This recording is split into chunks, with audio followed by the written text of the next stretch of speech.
good, man? It's your boy Jay Styles. You know I'm rocking with the Chozn Magazine. And I got a very special guest with me today, man.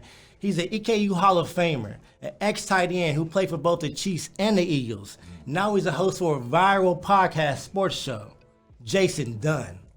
How you doing, Jason Dunn, man? What's up, man? How you doing, my brother? You doing all right? Man. I'm good, man. I'm good to see you, man. Man, you too.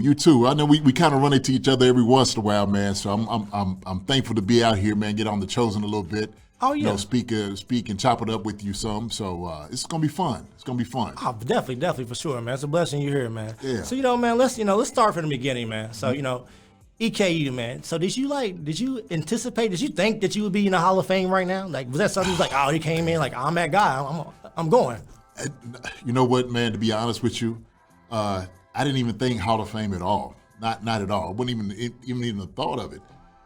To me, my intention was to come up here, and why I chose Eastern is because they was putting a lot of guys into the NFL.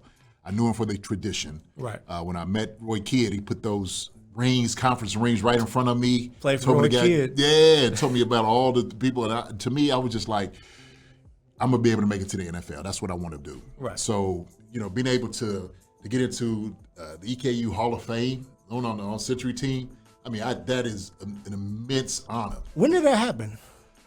So I got in. I was inducted in the Hall of Fame, EKU Hall of Fame, 2015, I think. Okay. Yeah. So man, like, what was it like playing for Roy? I mean, he's such an iconic person. Everybody, he's everywhere on EKU campus. So I mean, what was it like playing for him? You know what? He was one of those guys, one of those coaches that would get after you, and you couldn't help but respect him.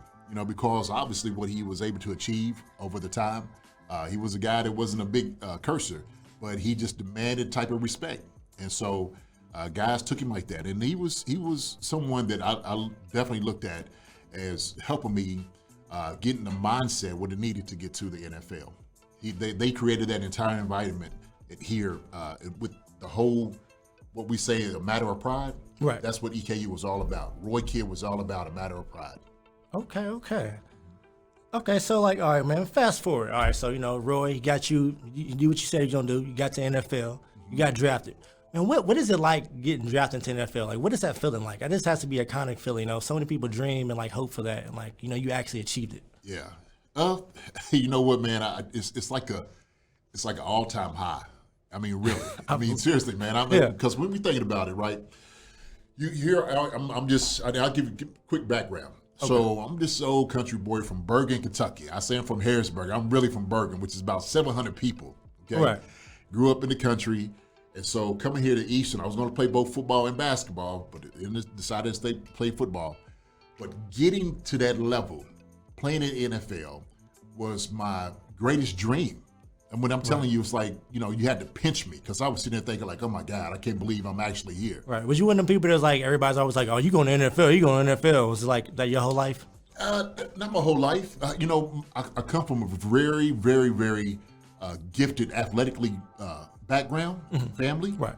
All my brothers and sisters played, sports in high school. Some they all 6'6"? Oh no! I have most of my brothers are about 6 foot, 6'2", 6'4". So I'm right there with it. Look, I'm the youngest out of 11. Oh. Yeah, man, big family. Okay. My sister actually came up here and ran track for EKU. I had another brother come up here and play football. So we kind of like an EKU family. But when you talk about people just kind of coming to me and say, "Hey, man, you're gonna go make it to the NFL," I don't think I really got that until I came up here to Eastern. And then guys on the team and other people just noticing, I guess, my athletic ability and what I was able to do on the field was going to, kind of talked about, actually making it to the next level. That's what's up, man. Okay, so, you get drafted to the Eagles. Yeah. All right, first few years, NFL, you're playing for the Eagles. Now, what is that like, man? What is it like playing, what is the process of transferring from EKU college football to NFL, playing that fast-paced, professional football? What is that like? Man, culture shock, to be honest with you. And when you talk about guys being good on the college level, everybody's good in the NFL. I mean, it's the best of the best, the greatest of the greatest are playing in the NFL. And so, obviously, here at EKU, where you had a winning tradition, you had a team that always was making it to the national championships, winning their conference OVC. Ohio Valley Conference at the time. You expected excellence. Right. But then when you got to the NFL, it was a whole different thing. It was a business. And so playing in Philadelphia, I'm talking about, man, all the buildings. I mean, how big of a city it was from Philadelphia. Right. So I'm coming from Richmond, Kentucky. Yeah. So we think of Richmond, Kentucky. Now I'm going to Philadelphia, where you're talking about 6 million people. In the city. City. I'm talking about, man, culture shock, man. You know, you hear sometimes like the funny things like, man, look at all these buildings. That's how it was with me. I believe it. Yeah, man. And so then you get on the team and you got all these different people from different, you know, colleges coming in. Like I said, the best of the best. And so one thing I always wanted to do is I always wanted to represent EKU. Okay. So EKU, 1AA school, smaller schools than the Michigans, Ohio States, the Florida States. I wanted to show them that at EKU, we still doing it big there. We still got athletes there. We still got guys that deserve to be in the NFL there. So I was Philadelphia's second pick. Came into it knowing I was hopefully was going to help build the team up into being a future, you know, Super Bowl winning team. So that was a lot of pressure just from coming from Eastern to come into an organization like that, like Philadelphia, the Eagles, and thought of as being like one of the main guys. So you came in playing on the field, like. I came in playing. Oh yeah, okay. I came in swinging. When I came out, I was actually rated the #1 tight end in the entire nation. Yeah. Out of all schools, I'm talking about Ohio State. Yeah. The all schools. Facts. And so that was, I mean, that in itself was like, it was huge to me because I had no idea that I was, you know, I knew I was good. Right. But to be, you know, I guess, you know, compared to guys, you know, like I said, from the big schools, something totally different. And so that was huge as far as the pressure coming in. I mean, yeah, definitely that pressure. That's something that can destroy people, you know what I'm saying? Like too much pressure, you know, having too much ego and, you know, I feel like, you know, too much pressure on you, especially that, you know, at a young age as you were. Right. And the thing is, man, you know what you know, right? So I knew EKU. I didn't quite know the business of the NFL, exactly what was required. I just knew that what I was going to take, what I learned from Eastern and, you know, of course, my whole life, just working hard, going out there, playing hard. You know, football is something I always done. I was good at it. And so I was just like, well, look, let me go to Philadelphia, keep doing the same thing. But, you know, the thing is, man, it incorporates a whole lot. We're talking about being a professional off the field, you know, on the field. How do you take care of yourself and your body? Yeah. Right? So it's like managing all these different things, different aspects of being an NFL football player. So, man, that I had no idea what I was walking to. Let me put it that way. I had no idea. And so I think one of the main things I think would made me know that I was in the NFL was my first check. I got that check. I thought it was fake, man. I thought the check was fake. I couldn't believe they was giving me this much money to play football. Right. You know what I mean? Be something you love. Yeah, it's something I love. And so I'm just like, man, they giving me money to play football? What you go buy? You go buy you some gold chains? you ain't go trigger, did you? Hey, well, look. You gotta learn, though. Yeah. Well, look, here's the thing, right? I only know what I know. Right. So I was watching, you know, kind of younger guys, and I went in and got my NFL starter kit, right? Got me some chains, got me some cars, ended up getting me a house, things of that nature, right? Okay. I mean, just, right. But that's what you see as a young person. Now, I'm 21, 22 years old, right? Getting thrusted into this world, have no clue, you know, what's going on. So when I was sitting there and I'm looking at like, okay, I think this is what's required. This is what they're looking for. And I got that. I got, like I told you, the whole NFL starter kit. That's the starter kit, right? Starter kit. But it was a learning experience, put it that way. And so learning over that time about what to do, how to do, manage your money, all those different things, who to hang around, how you move, you know, how you float. It was a growing experience. And so that maturation process brought me all the way through Philadelphia, through my Eagles years, until I got to Kansas City. You know, and I feel like you touched on it a lot just now. Like, so, like, you know, what is the best advice you would give, like, you know, some of these young kids, you know, going to NFL right now? You know, what's some best advice you can give them, like, so they don't make the mistakes other people have? Man, you know what? I actually did a formula. I went out to the NFLPA Collegiate Bowl a few weeks ago, and one of the main things they wanted me to do was actually, like you just asked me, to go and talk to the young guys about being in the NFL. And so that's one other thing I wanted to pull the lid off of the good, the bad, and the ugly of the NFL, the whole business side of it, all the good things about it, but all the things that you don't quite hear about. But to me, I would tell a young person, you got to have a core group of people, okay, that you got to trust to be around you, Right. okay? And you got to make sure. Easier said than done. It's easier said than done, right? And sometimes when you're young, you don't quite know who those people are, right? Sometimes you think your boys or the people that's hanging around you got your best interests at hand, and they may not, right? And so I said one of the formulas was this. You got 10% of the people that you actually can trust. They don't care if you play football or anything like that. They just love you for you being you, right? They're going to support you regardless of that. 30% is like the friends, kind of hangers on, things like that, whatever. Right. 60% is the people who don't even care. They're going to be the trolls that you see, the people that hate on you, fans or whatever. That might be that. But I think the main thing that you have to do is you got to stay grounded. You got to stay grounded in people that love you, okay? You got to stay grounded in understanding that you got to be humble in this whole position. And you got to understand, more importantly, that this thing is a business. It's a business, right? So I think that's what gets people more caught up more than anything else, is not understanding the business aspect of it. And it's funny now, like now, like that they're like paying, college players, now like, college is like starting out a business, how do you think that's gonna like work? You know what? I think this is something they should have did a long time ago. I mean, for sure, yeah. I think, to be honest with you, my suggestion, and I coach, college ball, is to get guys involved in like a business class, business ethics, right? That makes the most sense, yes. Right. Yes. Some things that we doing like communication. Yes. Right. I think those are things like investments of that nature will pay off for you in huge dividends.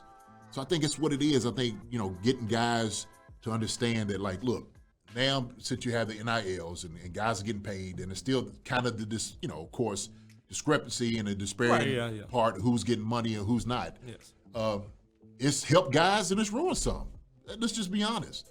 Some of the young guys that's getting the money now are getting paid a whole lot of money, and when they get to the NFL, they already expected this, because they done made this in college, right? So now their mentality is like, well, I should be able to get this. Well, NFL, they don't care what you did in college.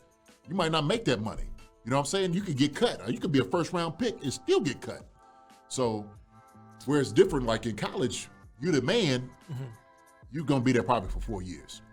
So do you think people with these deals in college are getting paid like more or just the same as much as people in the NFL? Yeah. I haven't looked at the checks yet, so man. They are? Yeah, there's some guys, man, I'm talking about. Sleep. Oh, man, yeah. It makes sense now. I'm thinking about like all the advertisement and stuff they're getting. Yeah, that makes sense. But in my mind, I was like, you think just the tax brackets will be different because it's the NFL and college, but that makes sense what you said. Now, and you're going to have a few guys, right? Right. I'm not saying everybody. It's just going to be a few guys that come in. They're going to have like a Cane's promotion. Chicken. You get a Ford deal or whatever like that. Right. Nike or whatever. Right. The guys get paid. But the thing is, how do you manage that? Who's going to help you manage that type of money? And so if it's just only you. But now, like NIL, they got little teams. They got attorneys and different things like that to reach out to guys, to help them with, the marketing and stuff like that. Yeah. Okay, man. So, like, getting back to you, NFL, you're a tight end, man. What are the obstacles you face as a tight end, NFL? Like, what is, like, the things you had, obstacles you had, like, overcome, as a tight end in NFL, I wouldn't know. Yeah. Well, I mean, tight ends kind of do it all. So we're kind of like the jack of all trades. Right. We catch the football, we block on the line. We got to know pass protection, all the routes, all the defensive coverages. So we are like a necessity. We're like the outlet for the quarterback. But I would just say this basically on my podcast of the day, man. We don't get paid enough for what we do. We just don't, man. I'll be honest. But you feel that way. You feel like every position feels that way in a certain point. No, listen. Look, what's up? Talk to me. I'm listening. Hey, if you get paid $45 million, I don't think you can have anything to cry about as quarterbacks, right? Right. Same thing with tackles. Tackles are making $25 million a year. Defensive ends are making $25 million a year. So you getting paid less, so what you're saying? Oh, yeah. Tight ends getting paid less. Like our market for tight ends is somewhere around $14, $15 million. I mean, that's Right, you the corner, you the outside. You like, you know what I'm saying? That's like, you know, everybody's coming from that side, or, you know, coming from the corners, you know what I'm saying? They try to Yeah. get up the middle, but, you know, if you can get that corner, it's over. right. You right. blindside. Yeah, exactly. I'm telling you, I hear you. I see where you coming from. Yeah. So I think it's some of the things that is tight ends because, like I said, we catch the football, man. We block. We do it all. I just think that sometimes we're not necessarily appreciated like we should. Right. Okay? Got you. Okay, all right, man. So, you know, we touched on, you know, the Eagles, man. So, you know, you get traded to the Chiefs. First off, you know, explain how, like, trades work in the NFL. Like, you know, how is that process, you know? Like, is it something like, you know, you willingly do? Or, like, you know, how'd that go for you being traded from the Eagles to the Chiefs? Was it a good thing, bad thing? Well, okay, trading in itself. So I didn't get traded. So I was a unrestricted free agent. That's how I left Philadelphia going out to the Chiefs. And so trades kind of happen sometimes when guys don't want it to happen. Right. You know, I mean, that's the reality. It's like, okay, we're taking you, and basically what a football player is, you're a commodity, you're a piece, you're a chess piece. Right. And so teams, if they have their rights to you, you know, you're not a free agent, they can use your rights and sell it to somebody else. And so you can deny going to that team, but you won't get paid, right? I mean, everybody wants to get paid. Yeah. So Facts. they'll take it and they'll put you somewhere else. I mean, you might go to Green Bay, which I wouldn't want to go to Green Bay or Buffalo, you know, just because of weather, you know. I feel you now, yeah. That was like one of the places I didn't want to go.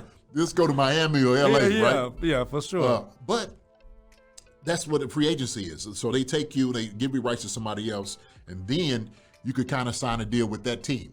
But free agency, man, it has been something that has changed over the years. Back in '83, I think they changed the whole collective bargaining agreement, where they kind of gave guys a little bit more protection as far as like with free agency. Before then, man, they had to give you nothing.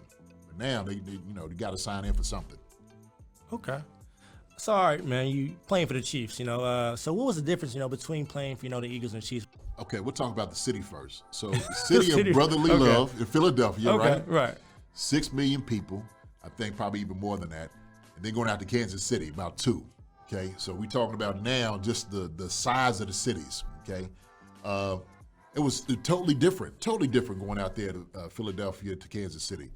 Then we're talking about organizations. Organizations at the time, Philadelphia is like one of those teams where you have such rough fans. The fans up there, man, are hard on you. I'm telling you, man, like they were cutthroat. Like it's like people up north are just so much more like aggressive and just like mad for no reason. Like, no, for real.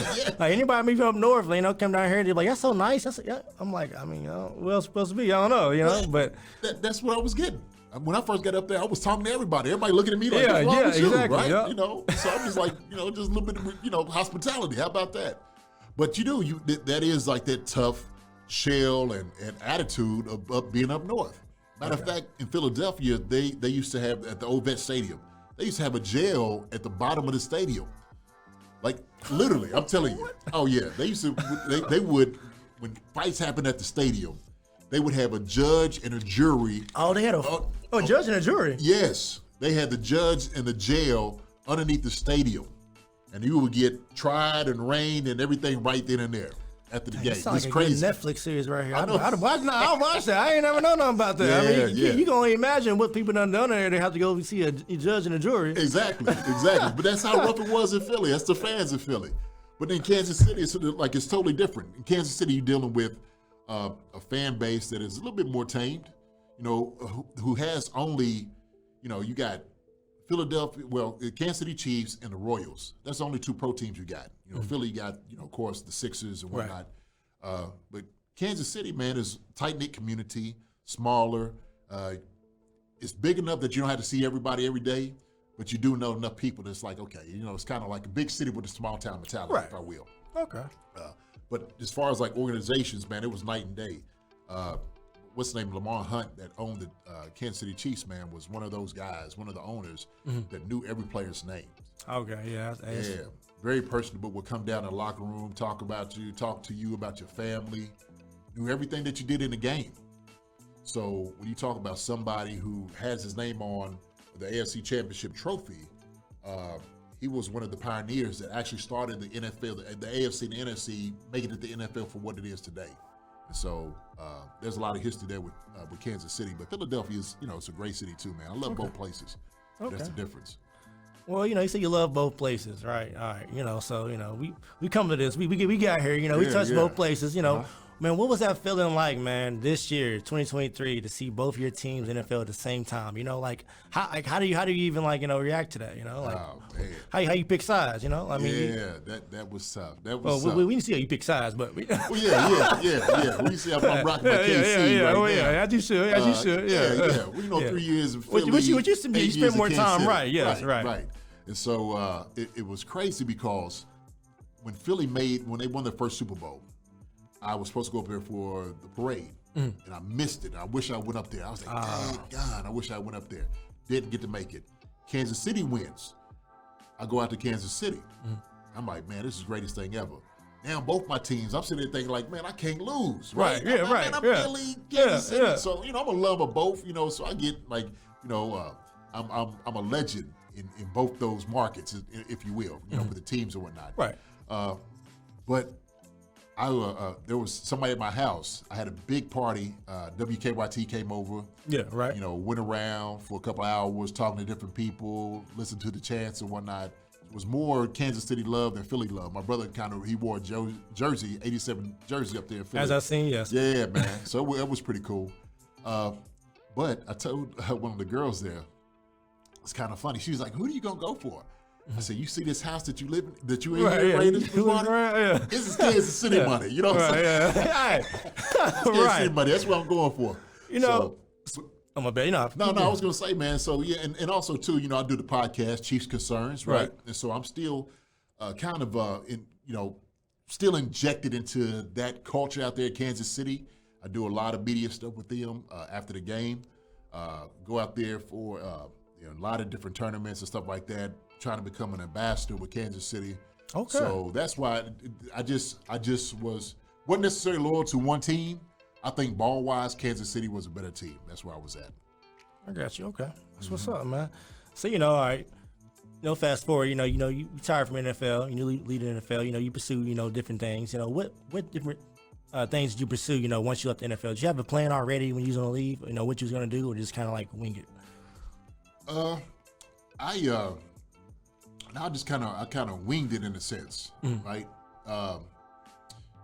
There were some things I had planned, and I actually kind of changed my plans a little bit. Okay. So when I was coming into my retirement, I actually went into business school. So I did, a good program up there at Harvard Business School where the guys have with the NFL. Start talking about what the things we wanted to kind of get into, some investments. Got my certificate for entrepreneur. And so I thought that was going to be my route to do it that way. And lo and behold, I got into coaching, of all things, I mean, that makes sense. It makes perfect sense. I mean, you're the best. I mean, I'm not the best, teach the best, you know what I'm saying? Yeah, well, you know what? Here's some of the problem, though. I was going to say, for coaches are away from their families a lot. Oh. There's a lot of time and effort and time that they're just in the office, drawing things up. I just thought their life was miserable. Just absolutely miserable. Because you have some coaches, man, who would come in, sleep on the couches, wouldn't go home, what I'm saying, kiss their wife. They'd be there all day. Kiss their wife, come pick up their kid, put them back down. Right, they leave. So I really didn't want that life. Because I felt like it was just one of those things that it was just a constant, just beat over the head every day, day in, day out. Really didn't have nothing to show for it.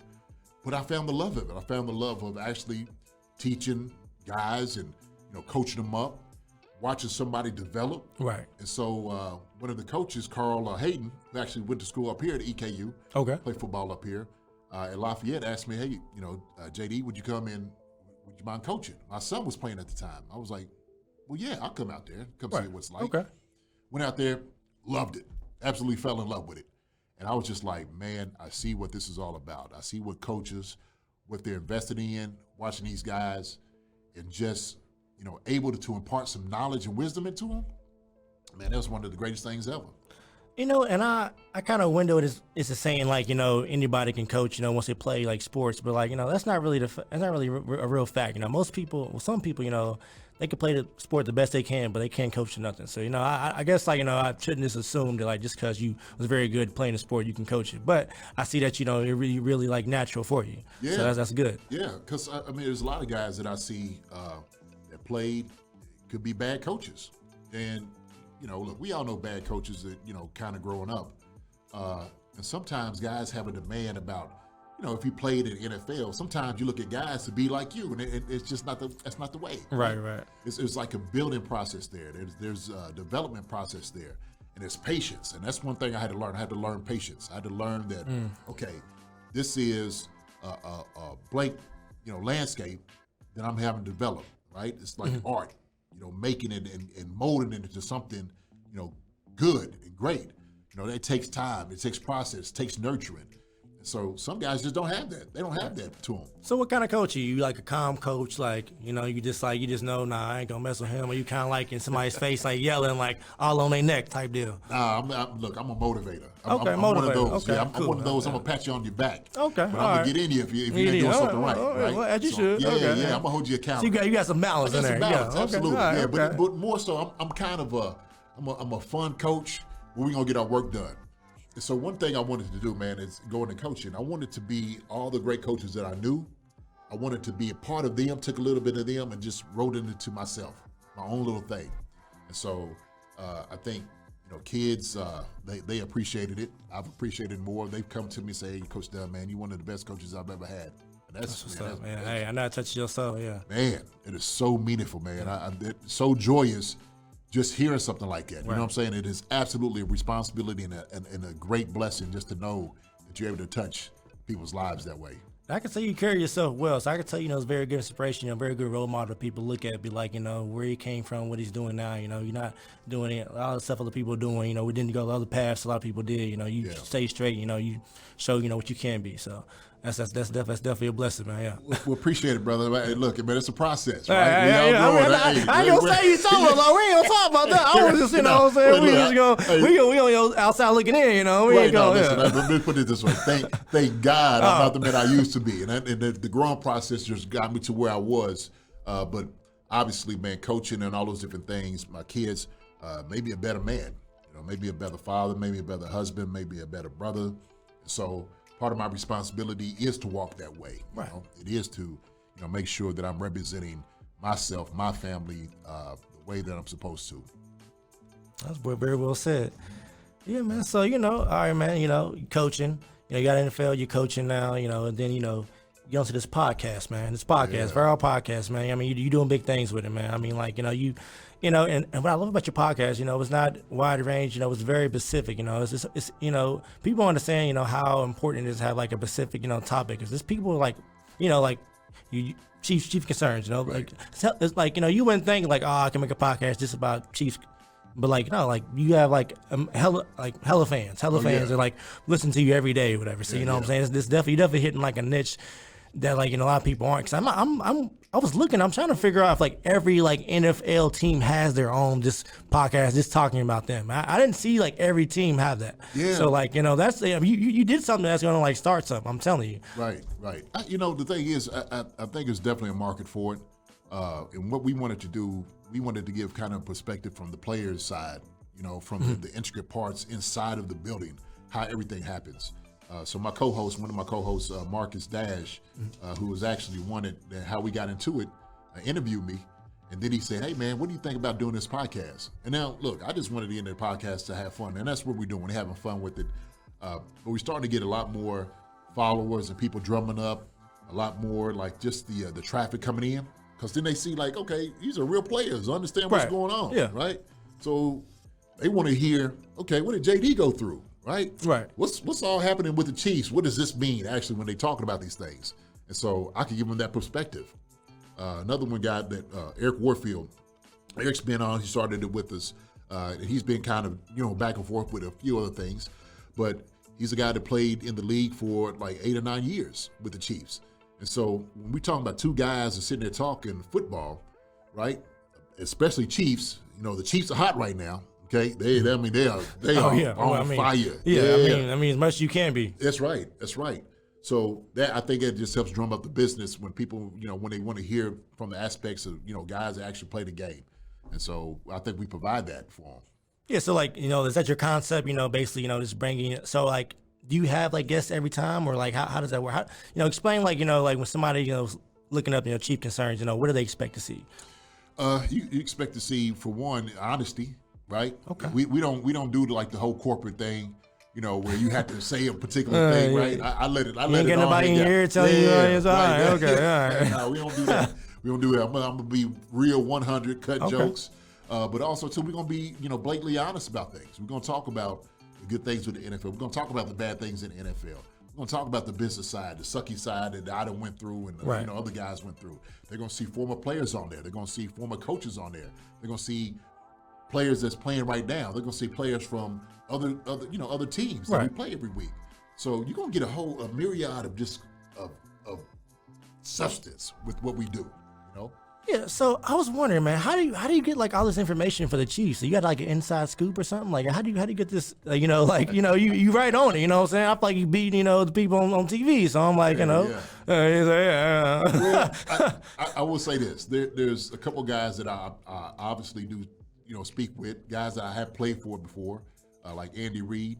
Not necessarily I call Andy, but like, hey, Andy, what's going on? Right. I mean, yeah. But obviously, playing for a long time, number of years, just that experience, you kind of know these things. You know what GM speak is. You know what coaches speak is. Right. You can tell, read between the lines. You can hear, what somebody's really actually saying. When they're saying one thing, we know exactly what this means, right? So whether it has to be in the training room, right? Or, how somebody's doing the off season. We know all those different things. But, without a doubt, man, when we're sitting over here, we're discussing Chiefs and NFL football. Those are one of the things, man, that we try to give everybody an open door to, just to see what it is. Yeah, I mean, it's dope that, you're able to like, really like break it down, in plain terms to people, you know what I'm saying? Like you say, you have like, these different talks that people may not really understand what they're talking about, but you're able to like, portray it and like, let people understand in a way that makes sense to them. Right. And I think it's important. Sometimes, man, you just put things in layman terms, but also too, sometimes you have these talking heads on TV and, they're getting paid, to be wrong. There's a lot of people I see that out there just getting paid to be wrong. So I picked the Chiefs to win the Super Bowl. I'm just like, we ain't get paid a dime to do it. Right. Yeah. Right. Hey, that's how it goes. It all worked out though. Right. Yeah. All right, man. So, give us like an inside scoop, like, one of the episodes that you really like, give us like an example, like something happened, that, one of your best moments in the show thus far. You like, man, that's Chief concerns right there. Yeah. Man, that's pretty good. There's a lot of them. I think, having Dick Vermeil on, having Priest Holmes on, kind of talk about a little bit of like some of the things that happens in the locker room. Obviously, a lot of the memories that we talk about and discuss. One thing I brought up, Marcus had asked me, what was like one of the kind of regretful things that I went through. Well, quick story. One of my boys, we would ride to the airport together, for away games. Well, same thing. He's supposed to pick me up at the airport. Well, I bounce to the crib, go get my suit, and I leave. I don't even stop by the stadium. I go straight to the airport because I was running late. I get to the plane, and they just like, yo, JD, man, where's Block at? I'm like, oh man, I left him at the stadium. It was just crazy. And so they had to leave my boy Derek Blaylock, man, at the stadium. He could not play, didn't get to travel with us. I couldn't apologize to him enough today, man. But I took his fine for him. Like I said, I still apologize today, man. But those are just stories that we just have, things that people just don't realize that goes on, that we just talk about it, But that's what's up. But there's good things, man. Like I said, there's like tons of memories that I have, stories that people want to hear. And I think that's one thing, like when people actually like listening to it, either going to, to work or school, wherever they're going, when they're listening to it, they know it's going to be realness. It's going to be organic, right? These are like no fluff stories. This is like the real deal. This is what really happened. Right. So when somebody's listening, they're like, "Oh my gosh, I can't believe this happened." That could really happen. Yeah. Like they got in a fight for real. They was hitting each other. Oh my goodness. Look, that's what people want to know. Yeah, they're like, I don't. Let me find this in this. Yeah. Right. That's Right. Okay. Yeah. You giving a raw. Absolutely. Yeah. That's what's up. Raw and uncut. Man, so Leo, what advice would you give somebody that wants to start their own, sports podcast?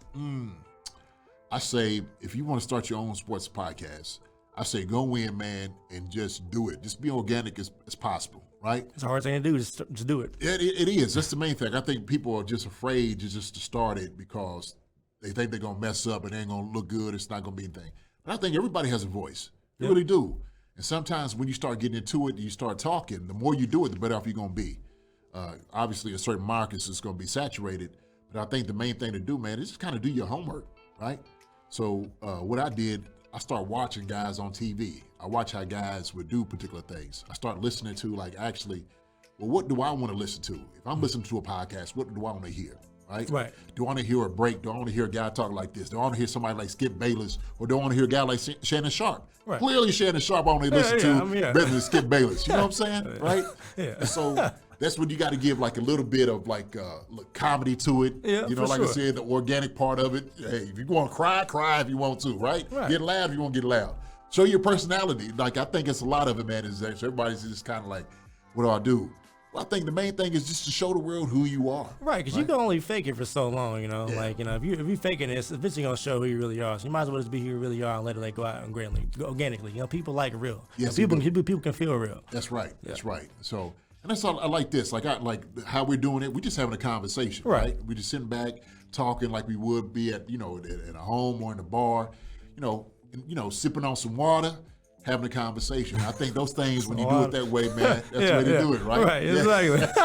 Some water. Some water, Right. So I think things like it, when people are thinking about doing a podcast, and more than anything else, man, just take the chance. Just go out there and just go do it. All right, man. That's a good inspiration for people. Okay. So we talked about all these things, man. What else do you have going on right now, man? You really want people to know? Ooh, so, I was coaching in my bio. I coached for 12 years. Just got finished coaching out there in LA for the NFLPA for guys going into the draft this year. But my main thing that I have been working on, have been passionate about, is my foundation, my Dunn for Kids Foundation. Okay. And I started that in Kansas City in 2003. And it's been like a foundation that obviously has been going out just to help people. My thing is all about service too. That's one thing I want to do. Now, is that only in Kansas, or is that like everywhere? Well, it's everywhere. So one thing I wanted to do, I wanted to bring it here in the state of Kentucky. Right, okay. And I wanted to promote more sports, mentor younger people, men and women, what they want to do, get them a blueprint to life, as far as like struggling if you're in middle school or if you're in high school, trying to get to college, and even college guys going into the NFL. Right. My thing is, what can I do? What resources can I give you to help you on that journey? Okay. So I used to be the spokesperson out there for the Salvation Army out in Kansas City. Okay. And when I came back here, I wanted to expand my Dunn for Kids into a whole different thing, right? So what I told you, my thing was about service. One of the things I just did recently was I was able to give some money back to the flood victims from Eastern Kentucky. So we gave like 6 families $4,500 to kind of give them just a respite from everything that happened to them. We try to reach out and collab with a lot of different people as far as like, helping, people that don't have the resources or the money in a city, whatever it may be. And so I'm trying to get as much as possible, like I said, collabing with different people to help more people, right?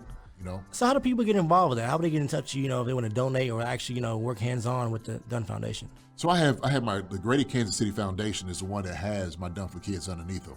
Okay. So when you go to the Greater Kansas City, you can give proceeds to that and have underneath it Dunn for Kids. And so it goes into that account. Mine is just a strictly charitable organization that every money that comes in goes out. That's what it does. It goes out to help people out, So nothing goes into anybody else's pocket. It goes to help everybody else, Putting in 20 years working this.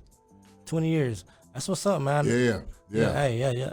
So all we trying to do, man, we just trying to make it bigger and better. That's it. You know, because I just think, man, one of our responsibility as human beings, and I'm a big man of faith, is to help people out. My thing is we got to be, good neighbors. And with the climate that we see today, whether it may be just in the world, man, everybody's doing a bad job helping each other out. We need to do a much better job of that responsibility, helping each other out like we should be. See, you understand balance very well. You receive so much, now you want to give back. That's balance. Let's keep your blessings up. That's right. Absolutely. That's what's up, man. Definitely, another example, you being a good role model. Oh, well, thank you, man. I appreciate you saying so. Oh, yeah. So, man, we're gonna wrap it up now, man. So, one thing I do want you to do, I want you to tell everybody, where they can find, Chief Concerns, where they can follow you at, keep in touch with, Dunn Foundation, things of that nature. Okay. So Chief Concerns, you can find us out on Apple and Spotify. We do a YouTube channel, so you can go in and subscribe on the YouTube channel. And, we got a little imprint, so you can go at any time to look at what we're talking about. Also, we're on all Twitter and Instagram. We're trying to get our TikTok game up a little bit. We don't do any dances. So I'm just letting everybody we don't do no dancing. A little quick stuff, though. Got you, okay. And, of course, like I said, the Greater Kansas City Foundation, where you find Dunn for Kids, we're going to get that out and expand it even more. And so we're, hey, come look us up. If you had to email me and find out Chief's Concerns, whatever you need to do to get in contact with us, we will more than love to come out and help people out, whatever it may be. If there's anything that we can do particular, or I can do particularly help people out, y'all let me know. So, like I said, man, I'm in for servitude. That's what it's all about for me. That's what's up, man. Yeah. Hey, man, thank you for your time. Appreciate it, my brother. Yeah.